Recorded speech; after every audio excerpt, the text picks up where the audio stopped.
Hello, welcome back to my channel. You're watching Gemma Books. My name is Gemma and today I am quite excited because I'm going to be sharing with you my TBR for summer book hibernation.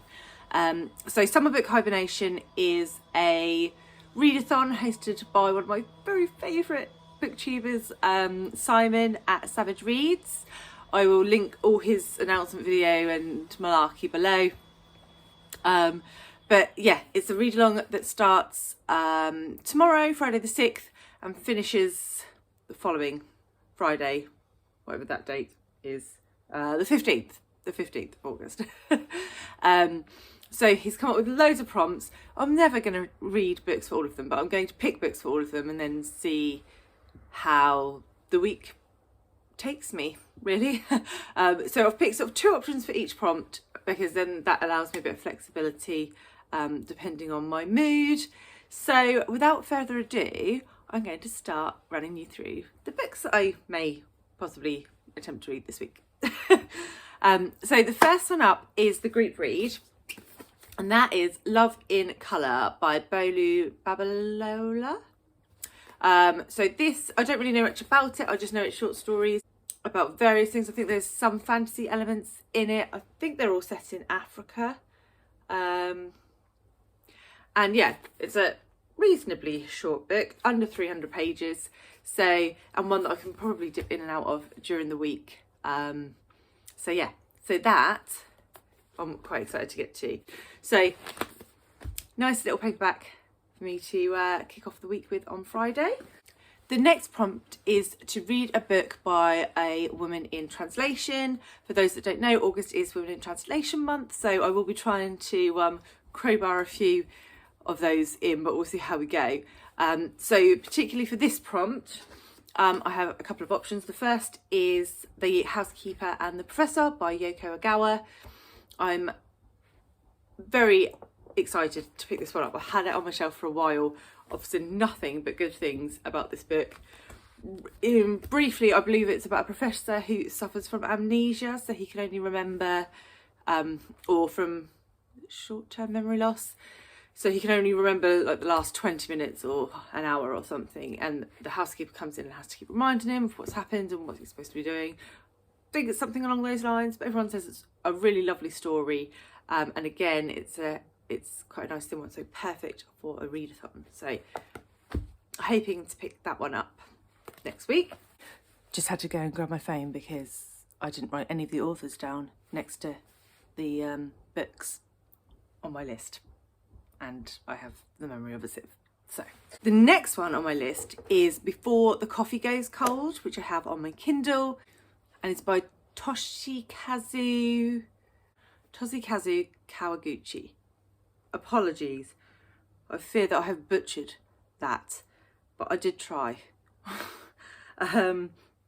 So this one has done the rounds on BookTube, and I believe it's about a little cafe where people can go in and they can travel back in time within the cafe, but only while their coffee is still hot.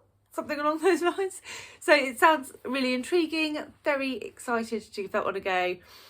So yeah, that's my alternative option for the Women in Translation prompt. Next up, we have a book that features a swimming pool, or has a swimming pool on the cover or in the title. So my first option for this is Swimming Lessons by Clare Fuller. I read Unsettled Ground by Clare Fuller quite recently and really enjoyed it, so I'd quite like to give her another go. So this seems like the perfect opportunity. I assume that a book that's called Swimming Lessons has a swimming pool in it, because I haven't looked into the book any further than that, but I am definitely keen to give her another go as an author, so that's a potential for this prompt. The other option is The Long Long Afternoon by Inga Vesper. So I actually saw this recommended on Simon's channel. He talks about a lot of books. I can't remember which one that he was excited to read or one that he's actually read. But the new cover has a swimming pool on it, so why not give it a bash? I believe it's a sort of thrillery domestic situation, but honestly I don't really know too much about it. But hopefully if I read it in the next week, then you shall find out along with me.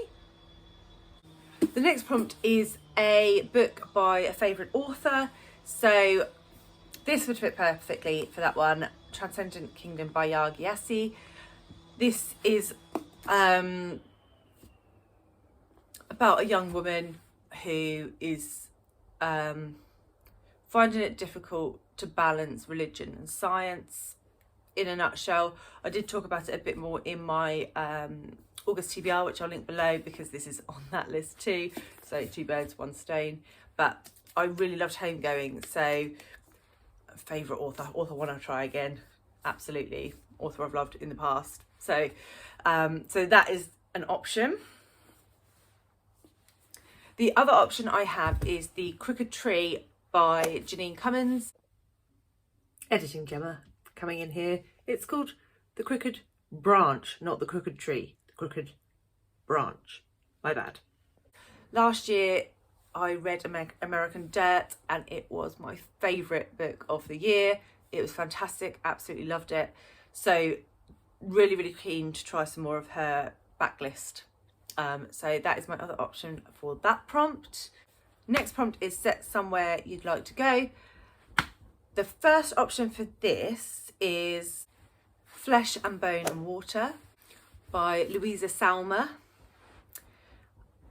This, I believe, follows a man who, I think he lives in Britain, was raised in Brazil, lives in Britain, and some dark secret pulls him back to Brazil. That's all I really know or want to know about it, because if it's like a dark secret, that's really the whole point of the book, that it's a secret. So Brazil is absolutely a country I would love to visit one day, so that is going on the list. The other option for this is Love After Love by Ingrid Persaud, which is set in the Caribbean. I can't actually remember which Caribbean island it's set on, but it's the Caribbean. I would live there if I could. But I believe it's quite like a dark, is it domestic thriller? But I think there's a lot of dark themes in it around like abusive relationships and those sorts of things. So possibly not wildly dissimilar from How the One-Armed Sister Suits a House, which I've read recently. But I've just heard so many rave things about this, and I believe it won the Costa Award last year. So yeah, so that one is one that I really do want to get to quite soon, so that could work for this one. The next prompt is a historical summer setting, or a summer setting in history. I know what I mean. So a book that took place over the summer, but not a contemporary summer, a summer in the past. So a couple of options for this. The first is Summer of 69 by Erin Hilderbrand. Erin Hilderbrand. And all I really know about this is it's a sort of sibling drama. Something happened in the summer of 69 and it has ripples into the future.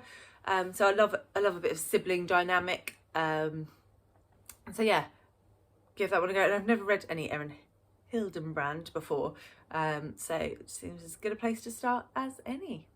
The other option is one that is very popular this year, Malibu Rising by Taylor Jenkins Reid. I believe this takes place over quite a short time period. Is it a day or a week or something like that? And again, we've got sort of siblings and some drama that happens at a summer party in Malibu. No, Malibu Rising. So yeah, so that is also an option for this prompt. Next prompt is a short book you'll love. So for this, the one that sprung instantly to mind was a Sherlock Holmes story, as I have slowly been working my way through them over the years, sort of read one or two and then I come back to it, because I find if you read them back to back they get all confused and I can't remember what's happening. And so obviously they're only usually about 15-20 pages long, so ideal for a readathon. So yeah, probably going to go with the Sherlock Holmes one. Author is Arthur Conan Doyle, and if I don't read that one, I may go for, just consulting my notes, one moment, Things Fall Apart by Chinua Achebe. I think that's how you say it, Achebe. Chinua Achebe. So this is what's had as sort of an African classic. I believe it is the first in a trilogy, and it's one that I've been meaning to get It's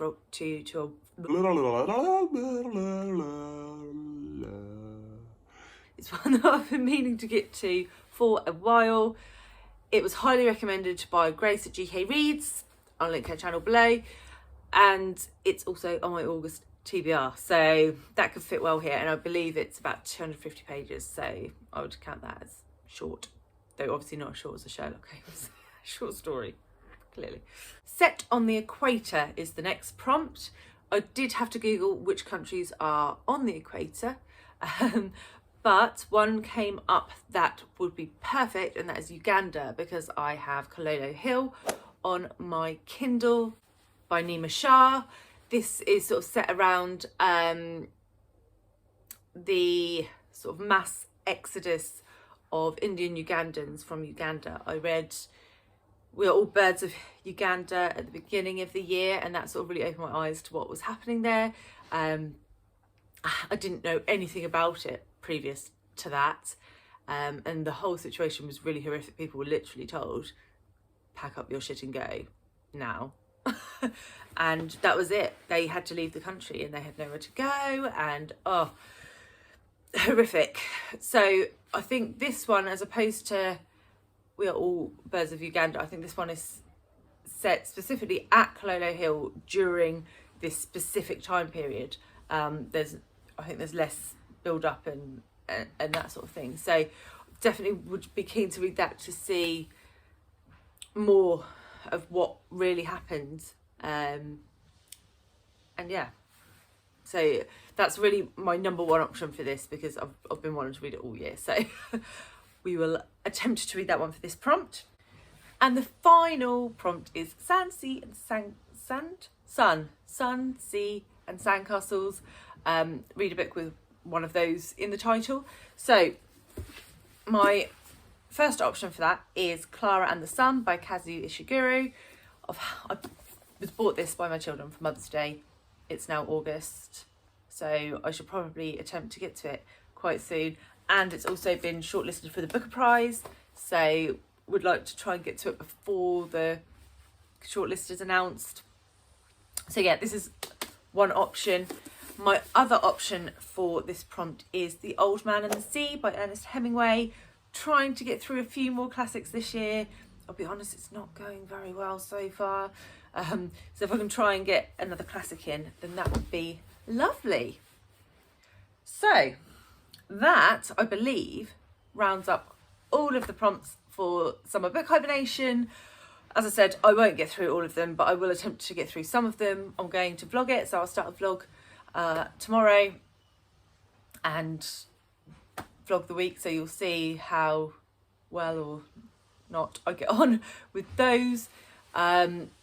Also, please bear in mind, my filming setup here is I'm going to be putting a new bookshelf here, but I'm just waiting for a few more bits to arrive, and then I'm going to put up a bookshelf, and hopefully I will look like slightly more of a professional booktuber instead of just a working mum who's trying to film videos in her lunch break against the bedroom wall.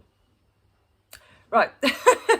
Okay, thanks very much, guys. I will see you again on Saturday with my next video. Okay, cheers, bye.